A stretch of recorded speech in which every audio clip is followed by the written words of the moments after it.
नमस्कार। मकर संक्रांति क्यों मनाई जाती है? इसके पीछे कारण है।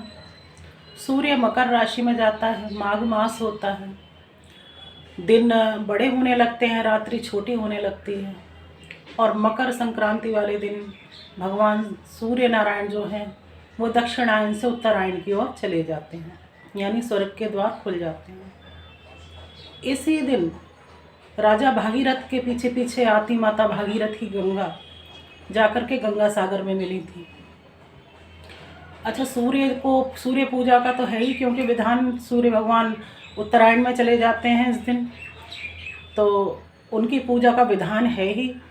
तिल का दान, तिल से पूजा इसलिए की जाती है सूर्य भगवान की, क्योंकि इसमें शास्त्रों में तिल को बहुत पुण्यकारी बताया गया है।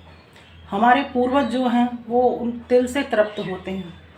भगवान सूर्य की अमा रश्मियाँ होती हैं, जैसे अमावस्या वाले दिन वो तेज होती हैं, बाकी दिन थोड़ा कम होती हैं, लेकिन संक्रांति को वे इस संक्रांति को वे पूर्ण रूप में आ जाती हैं। तो तिल के द्वारा जो अमा रश्मियाँ हैं भगवान सूर्य की, उनसे हमारे पितृ तृप्त होते हैं। तिल, उनके द्वारा जल जो हम चढ़ाते हैं सूर्य भगवान को, उनके द्वारा हमारे पितृ जो हैं पितृलोक में जा कर के तृप्त होते हैं। भगवान सूर्य की अमा रश्मियाँ पितृलोक तक जाती हैं।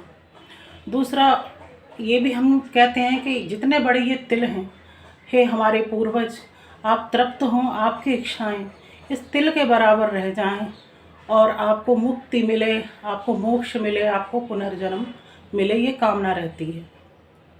अच्छा, इस महीने में ख़ास तौर पे संक्रांत के दिन और बाकी पूरे इस महीने में, माघ के महीने में पिंडदान, तर्पण आदि का बहुत महत्व, पूजा पाठ का महत्व है काफ़ी। सत्यनारायण की कथा, पूजा पाठ आदि कराते हैं। बस शुभ कार्य नहीं होते अभी, जब तक सूर्य उत्तरायण में नहीं आ जाएंगे शुभ कार्य नहीं होंगे। जैसे कि शादी विवाह रोका आदि जो होता है वो नहीं होगा, लेकिन पूजा पाठ आदि आप करिए। भगवान विष्णु के, शिव के मंदिर में दीपक जला सकते हैं। सूर्य भगवान का तेज बढ़ाने के लिए दीपक जलाते हैं, क्योंकि सूर्य भगवान इन दिनों अश्व के रथ के बजाय खर यानी गधों के 7-8 दिन जो खरमास होता है उसमें गधे के जो रथ होते हैं उसमें जाते हैं। 15 दिन भी कई बार कहा जाता है, 15 दिन या 7 दिन ऐसे जाते हैं। तो उनकी ताकत को भी मजबूत करने के लिए संक्रांति वाले दिन से सारे शुभ लक्षण शुरू हो जाते हैं। अच्छा, खिचड़ी का दान आदि का कहते हैं कि श्री गोरक्षनाथ जी जो थे उन्होंने इसका प्रचलन शुरू किया था, खिचड़ी का। जिससे कि खिचड़ी एक ऐसी वस्तु है कि उनके शिष्य अलग अलग जगह से मांग कर लाते थे, बनाते थे, काफ़ी चीज़ें अलग अलग बनानी पड़ती थी। तो सुविधा के लिए उन्होंने दाल चावल सब्जियां सब डाल करके एक इन्होंने ऐसी शुरुआत की। उसमें थोड़े तिल भी हो जाते हैं जो लीवर और हृदय के लिए फ़ायदेमंद हैं।